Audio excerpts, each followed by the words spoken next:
Acarigua Araure, la historia de la radio, con el auspicio de Asociación de Productores Agrícolas Independientes, PAI. Sembrar es algo más. Hotel Geoin en Araure, la embajada de la hospitalidad en los llanos venezolanos. Última Hora Digital, el primer diario de Portuguesa. De Acarigua, esta es la señal para todo el país. Radio Acarigua Sensacional.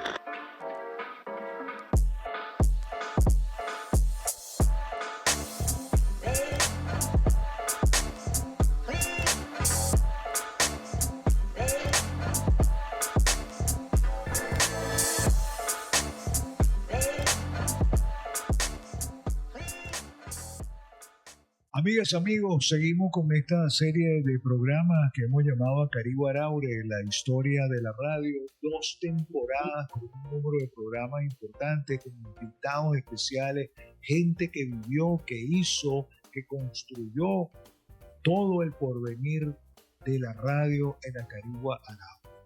En esta oportunidad repetimos el invitado. Ya en programas anteriores conversamos con Wilfredo Bolívar. Conocimos el nacimiento de la radio, su historia, la fundación de la primera emisora de radio en Acarigua, en Araure. Vamos en este segundo capítulo, o en este nuevo capítulo con Wilfredo, a conocer esa otra historia de la radio, el inicio, digamos, de un nuevo concepto de radio, la radio, con otra visión, adaptándose ya a finales de los 80, principios de los 90, la AM, antes de dar inicio a la frecuencia modulada, al mejor sonido, el sonido estéreo, ese atractivo que representó ese avance tecnológico de la frecuencia modulada a el oyente, en las emisoras, en las estaciones de radio, receptoras. Fue una cosa que impactó, fue maravillosa. Por ejemplo, la radio AM era una radio que tenía mucho poder en cuanto al alcance, pero no tenía esa misma calidad en cuanto al sonido, porque el ancho de la banda permitía más el transporte que la calidad del audio. Luego apareció el FM, que era al revés, no tenía una gran potencia, o podía tener una buena potencia, pero no mayor alcance, pero brindaba la posibilidad de poder dividir el audio en 2 canales, derecho y izquierdo, y eso tenía un atractivo interesantísimo. Esa historia la vamos a escuchar con Wilfredo Bolívar, a quien te agradezco que nos hayas permitido esta segunda visita. Con mucho gusto, Ibrahim, gracias a ti de nuevo y a tus seguidores por esta oportunidad de contar. Sobre todo en este momento creo que hay que contar también una historia donde ya nuestra presencia no es omnisciente de mirar la historia del pasado, de lo que ocurrió, sino que ya es más protagónica. Ya la vivimos. Esa visión tuya, ¿cómo fue tu primer contacto con la radio? Digo yo, de chavo, a lo mejor como oyente, ¿qué te motivó, qué te llevó? Porque tú siempre has sido un hombre de escritura, y de pronto, a muchos nos sorprendió que, en esa incursión en la radio fue también una participación maravillosa. Y de hecho tengo que hablar muchas cosas que no quería hacerlo porque, nos involucra a los dos, porque los dos formamos parte de esa historia. Tú como historiador, como productor, yo como el técnico, como el locutor, qué sé yo, cuántas cosas importantes hicimos, no solamente programas de entretenimiento culturales, sino históricos. Y eso quiero que lo llevemos en ese hilo. Pero quiero saber cómo llegó Wilfredo, cómo fue tu primer contacto con la radio, de niño o de adolescente. Eso me inquieta. Mira, es una pregunta que nunca me habían hecho y yo nunca me había pensado que podía tener la respuesta de algo que viví de una manera natural, ¿no? Yo era un niño de la ciudad igualito que todos los muchachos que estudiamos en la escuela primaria, con 2 turnos, en la mañana y en la tarde, y que nuestras horas de tarde estaban llenas de lo que era escuchar radio.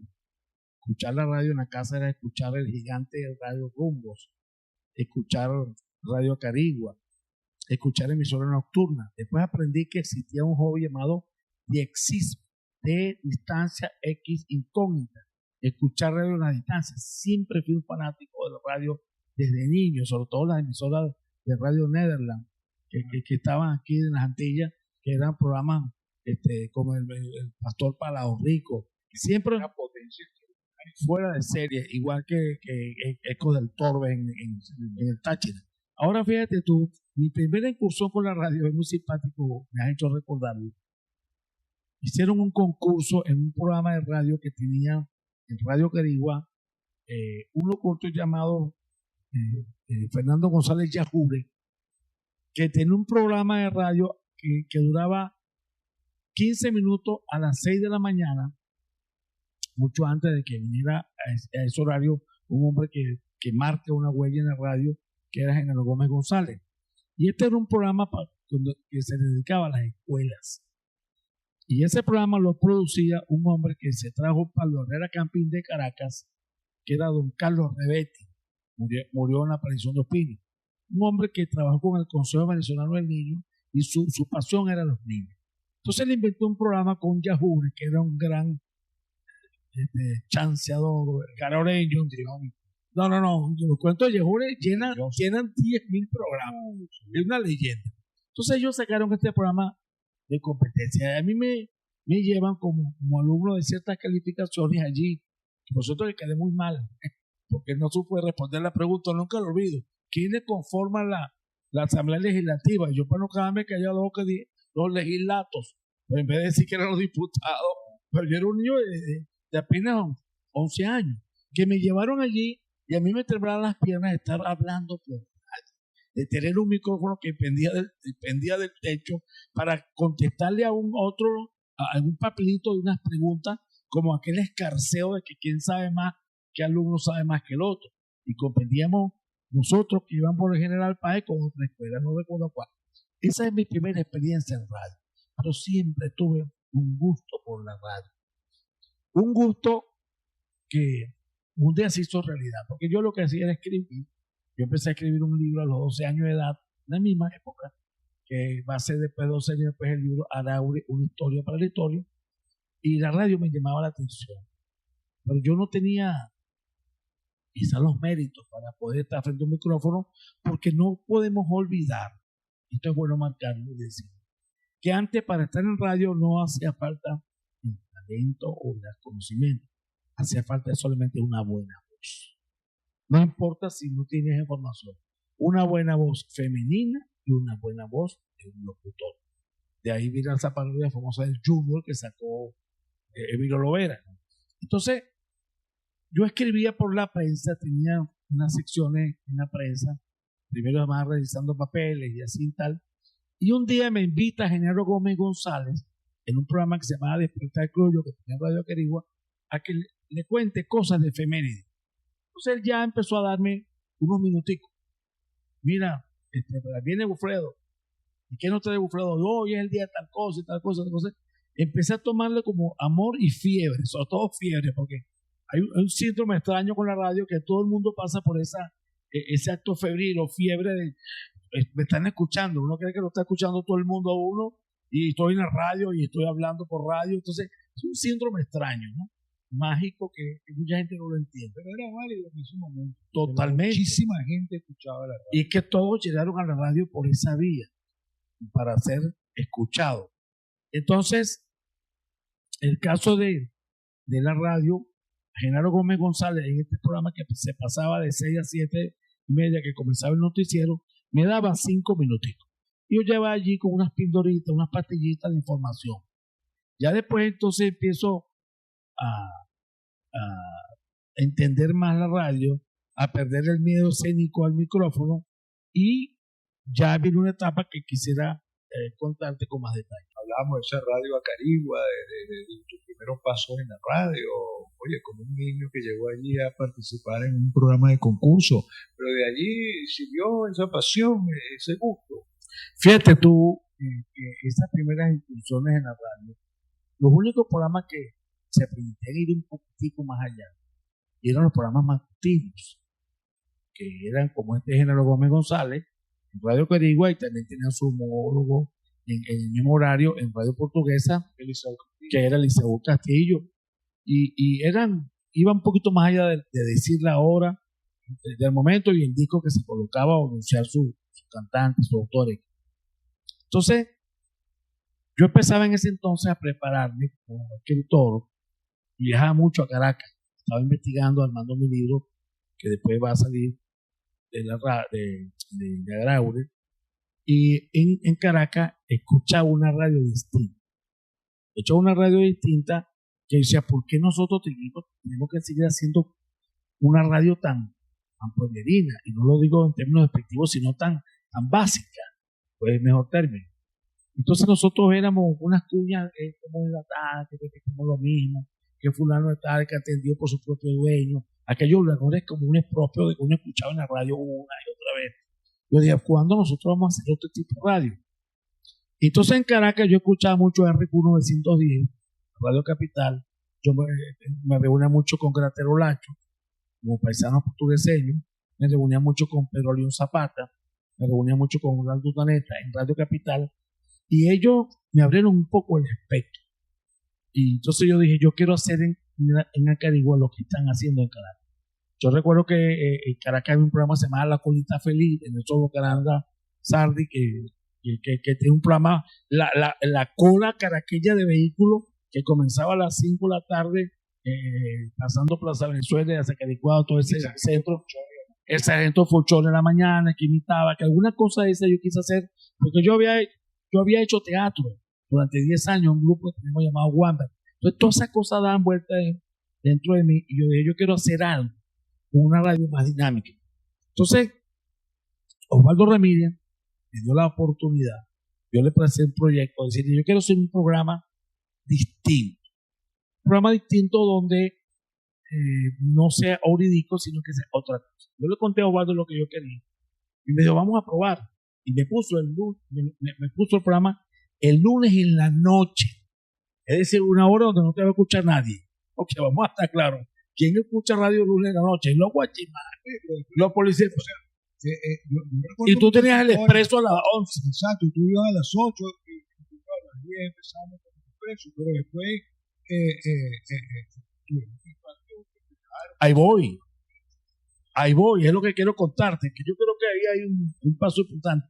Entonces yo saco un programa, con un programa que yo creo que era mucho el año 1988, un año electoral, muy polémico,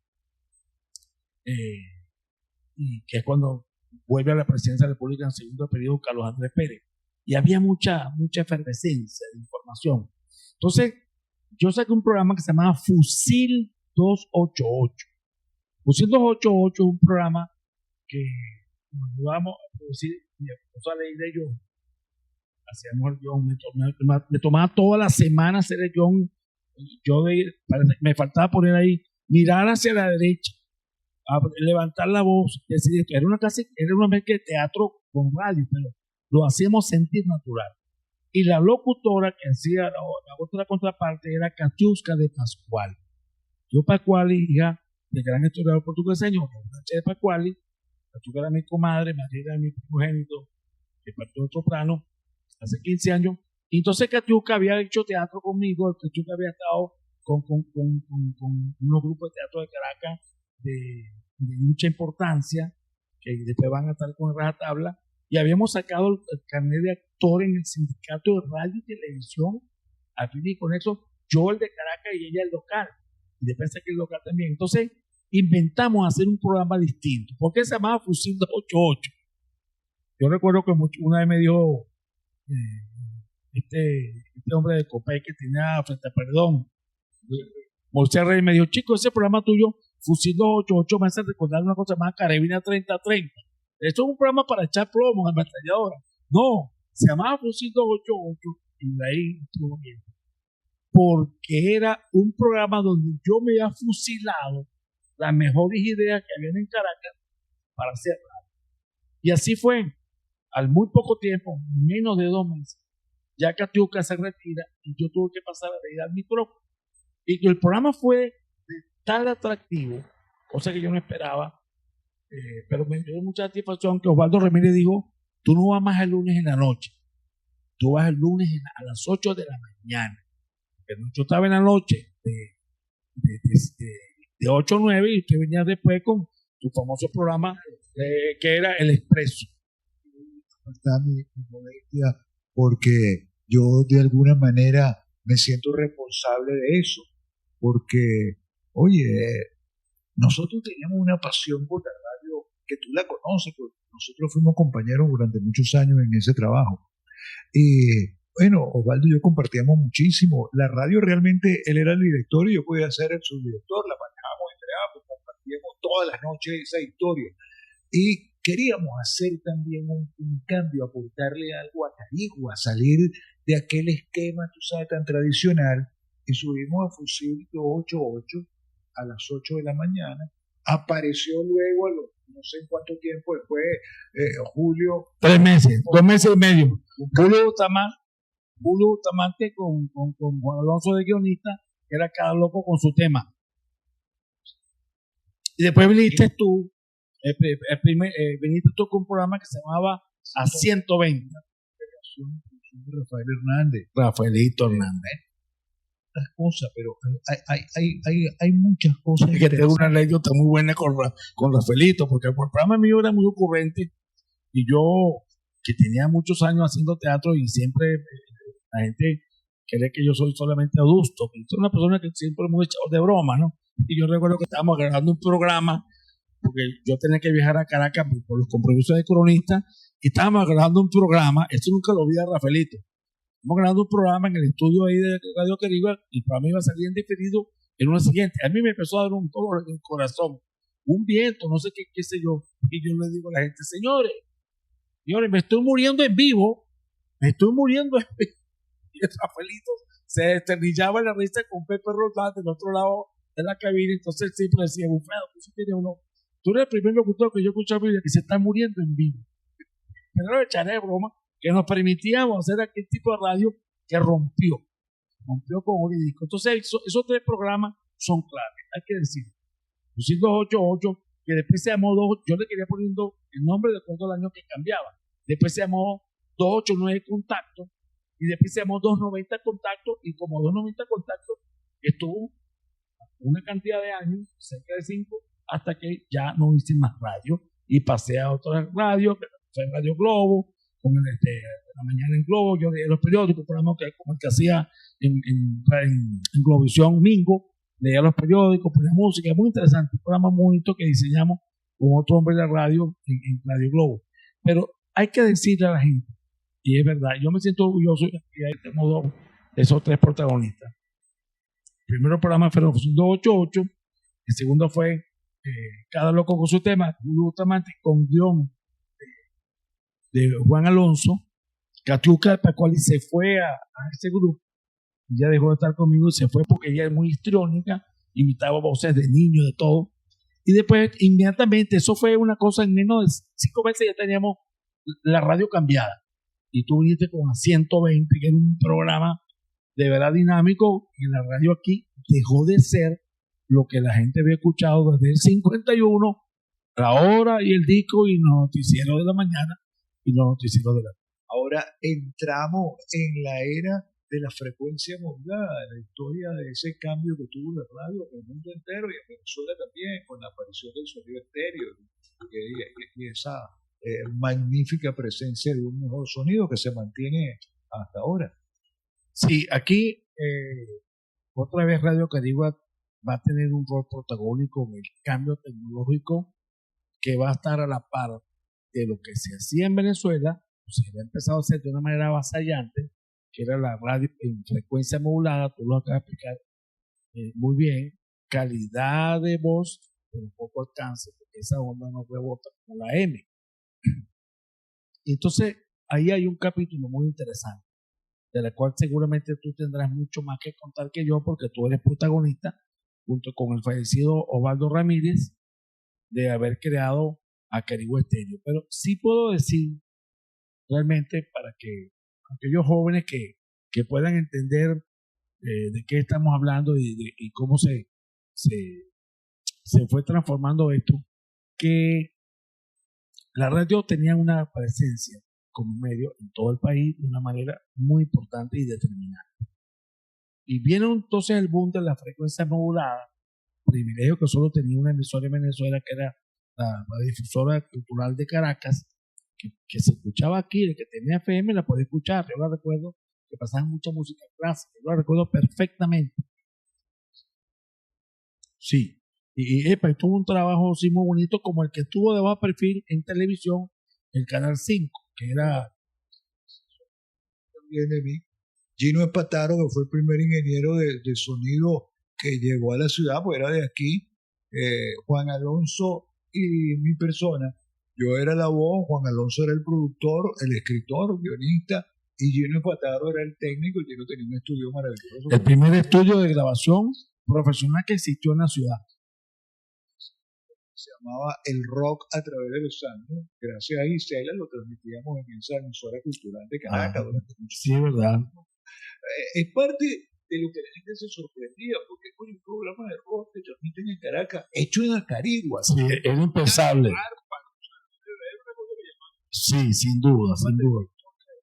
También ha hecho la gente que hizo radio aquí. Sí. Y como una producción, porque mucha gente hoy en día, a veces uno, no, la palabra no es angustia, pero uno se lamenta de que a veces mucha gente piensa que hacer radio es para hacer frente a un micrófono y decir 4 disparates de forma graciosa y hueca, una forma hueca. Perdónenme que estoy siendo muy duro en lo que estoy diciendo, pero es una crítica también que puede elevar el nivel. La radio no es para eso. Y ahora con el tema de las redes, bueno, es un tema.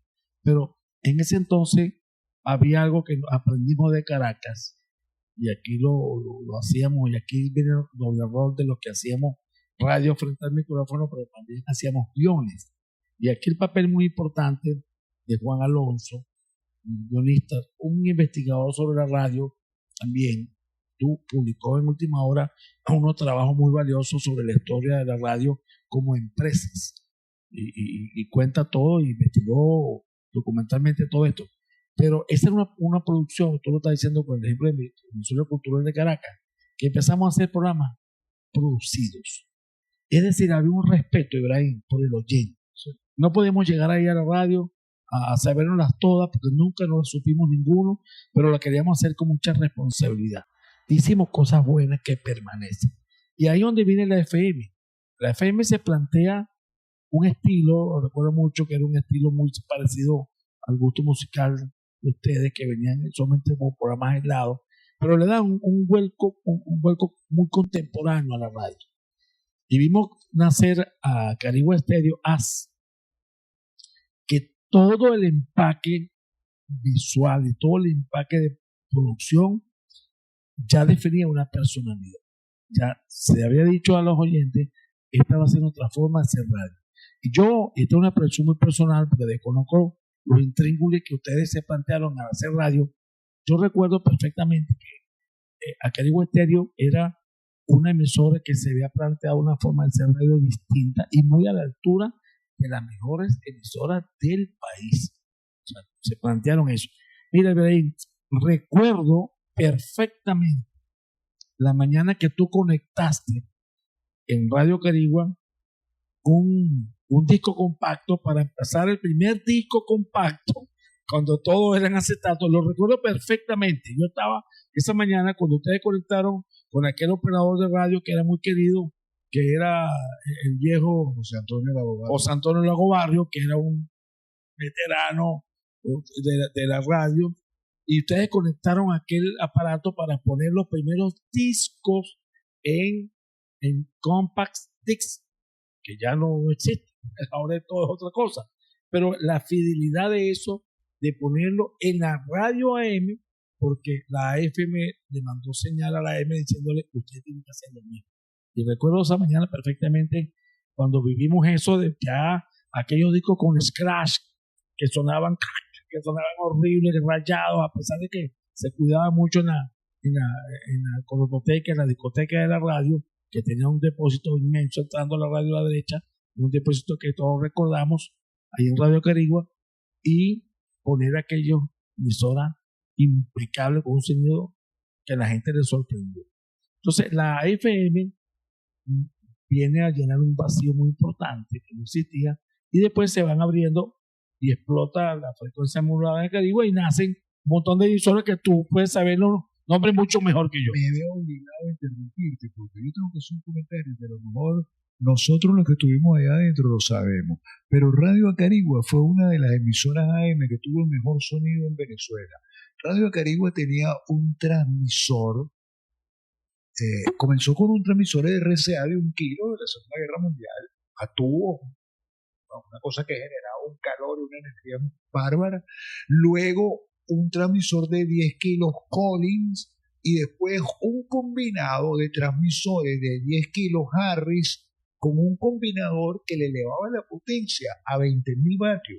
Pero no solamente eso, sino que se incursionó en un procesador de audio que las emisoras AM no usaban y se procesaba el audio de manera tal de que se podían igualar toda la frecuencia para que una persona en un equipo de sonido de alta fidelidad lo pudiese escuchar como lo escuchaba cualquier persona con un radiecito barato, por usar un término, ¿verdad? Entonces eso, poca gente tenía esa idea, por eso era que Radio Acarigua siempre tenía ese sonido tan atractivo y nos ayudó muchísimo cuando incursionamos en las carreras, en las transmisiones deportivas, porque oye, se escuchaba con una nitidez extraordinaria todo ese sonido en AM. Acarigua Araure, la historia de la radio, una serie de programas que busca simplemente dejar una reseña de la historia de la radio contada por sus protagonistas, hoy con un invitado muy especial, mi amigo el periodista, locutor, historiador Wilfredo Bolívar, con quien hemos pasado momentos maravillosos y que precisamente, oye, se nos fue el tiempo hablando de tantas cosas bellas, nos quedamos con el arranque de la emisora en frecuencia modulada, pero yo no puedo dejar pasar esta oportunidad y quiero ver, oye, tu visión de cómo la radio ayudó a formar el desarrollo de la ciudad, desde aquella emisora rudimentaria AM, a ese paso con la FM, oye, llevarle tanta información, oye, todos esos estilos musicales a la gente, la información, los guiones, que tú formaste parte importante de eso, oye, con una información muy nutrida, muy culta, muy enriquecedora, que ayudó a muchísima gente a formarse educativamente y culturalmente. Sí, nosotros, un grupo que me sumo de último, hicimos un trabajo realmente muy bonito para la radio, una radio de producción en el que nos involucramos muchas personas que hacían guiones de primera calidad. Juan Alonso, ya lo hemos nombrado, Rafaelito Hernández, que escribía también para radio muy bien, hacíamos una investigación. Recuerdo un programa que se hizo sobre la Navidad, que se extrajo de un artículo de feriado nacional, lo llevaron a los efectos de sonido. Las cosas que hicimos en las que ustedes me involucraron a petición creo que fue el gobernador Elías Donga, en una reunión que no olvido en el en el Llanero, me dijeron: Wilfredo, tienes que hacer unos micros de radio sobre la batalla de Araure. Y yo, que tenía ganas de hacerlo, pero nunca me había dado la oportunidad, podía hacer aquellos guiones de unos programas que se llamaron Araure Inmortal, que esos programas de Araure Inmortal de la batalla de Araure contaba por episodios y que eran bajo tu voz, y que después nos dio pie para hacer una grabación que se pasó durante muchos años en el Monumento Batalla de Araure, que era la narración de la batalla de Araure en 16 minutos, donde tú llevaste la voz cantante en 2 roles en esa producción, la voz del Libertador y también todo lo que fue el vestir de efectos especiales, de tropel de caballo, de clarines, un trabajo fabuloso. Que recuerdo mucho que la pista fue de uno de los discos de la película de Star Wars. Nadie podía imaginar que podíamos poner a Bolívar a pelear en la batalla de Araure con Star Wars. Esas cosas que todavía están allí. Una vez que hicimos, y esto lo hice con Ramón Roldán, un famoso cuento que yo había escrito. Digo famoso porque ustedes lo hicieron famoso llevándolo a la radio. Yo lo escribí para ser leído, pero después lo llevamos a hacer para ser escuchado, cosas que mucha gente no entiende. No es lo mismo el lenguaje para ser leído que el lenguaje para ser escuchado. Y la radio, que se hace hoy en día, adolece de eso, de ese conocimiento básico. Y nosotros hicimos un programa que fue como una versión de Araure Inmortal en 16 minutos, donde la batalla de Araure se cuenta de una manera que te paraba los pelos, que tú te metías, o se llama inmersiva, experiencia inmersiva. Nosotros poníamos eso, en sonidos cuadrafónicos de monumento, la batalla de Araure, y estaba hecho en, creo que era 16 canales, y los caballos se ven por un lado, los cañones por otro, la voz de libertad por otro, el tropel de caballo enfrente. Es una cosa que solo hay que entenderla escuchando aquello que nosotros fuimos capaces de hacer. El cuento de Navidad, una primera versión para ser leído, y después el cuento de Navidad grabado por Rafael Ramón Duán, que se pasaba en la plaza bajo la administración del alcalde Mando Rodríguez. O sea, nosotros hicimos cosas muy valiosas que quedaron allí y que forman parte de esa historia que uno se enorgullece, y me emociono tanto como tú, porque uno dice, caramba, aquello que estábamos disfrutando y haciendo con tanto gusto, y mira que hoy forma parte de la historia. Y como lo que nadie recoge es la oralidad, qué difícil es poder reconstruir la historia de la radio, donde no es sino oralidad. ¿Cómo reconstruir todo lo que se emitió por las ondas hercianas? ¿Cómo reconstruir algo que quedó solamente en el recuerdo de las personas, en las emociones de las personas? Porque la radio no queda sino impregnada en las emociones del oyente, del radio escucha. ¿Y dónde está esa historia?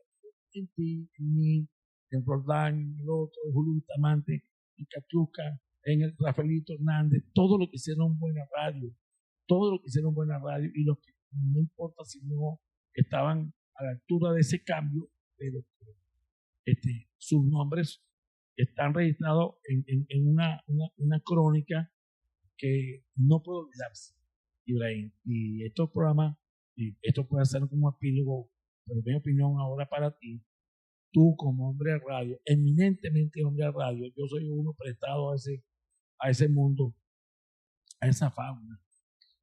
Tú siempre has tenido una preocupación por el medio, y después de un tiempo que pasaste a televisión, no has perdido conexión con eso, sigues haciendo radio y te has preocupado de que esto quede escrito.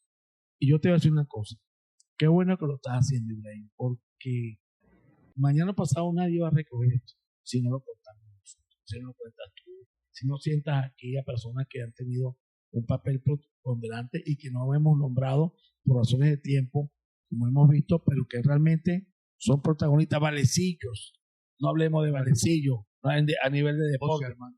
José Armando Mora, Yadir Alviares, Mirta Salomón. No puedo nombrarle ahí, vale, que fue, oye, yo tengo que decir, la voz estrella del mejor noticiero de radio que se hizo en Acarigo Araure durante muchos años. El primer noticiero en serio. Sí.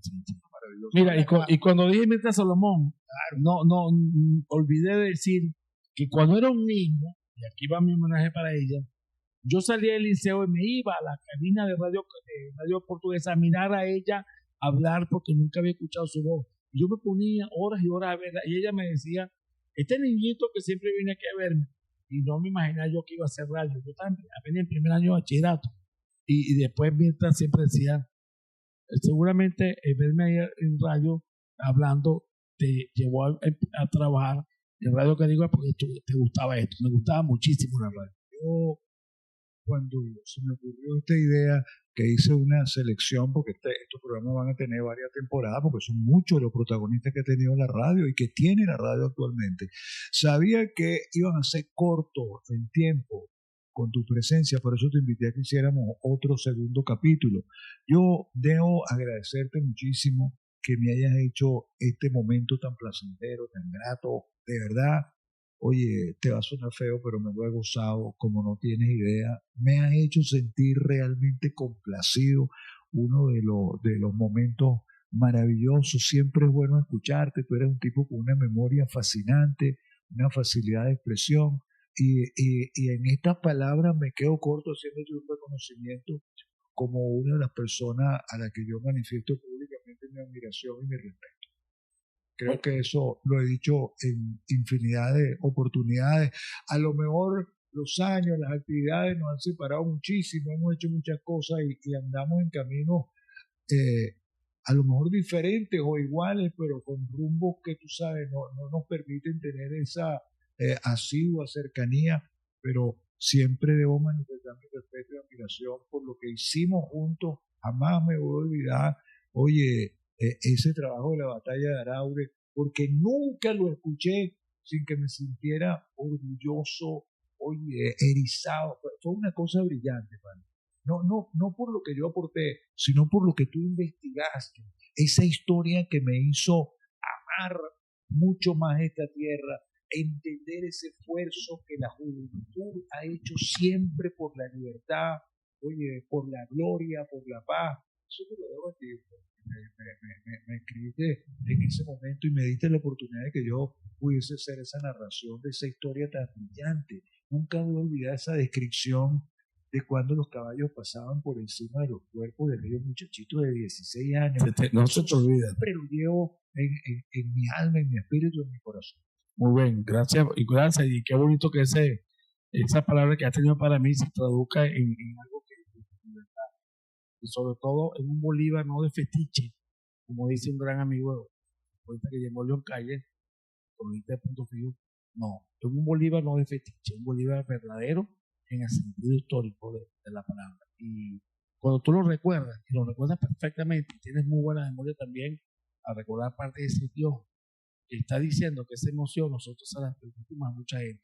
Y créeme que mucha gente recuerda esos programas y alguna que otra vez me lo comenta como un éxito de lo que pudimos hacer. Ojalá que en la próxima temporada podamos seguir conversando de eso, de esos programas que tenemos con la historia.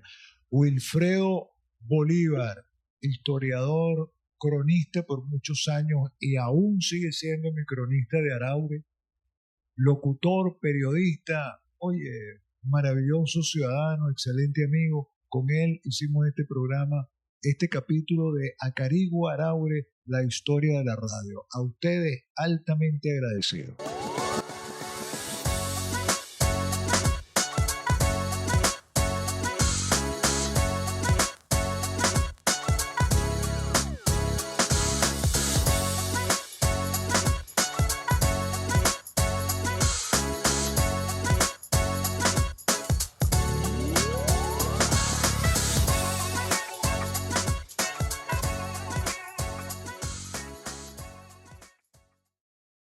Acarigua Araure, la historia de la radio, con el auspicio de Asociación de Productores Agrícolas Independientes, PAI.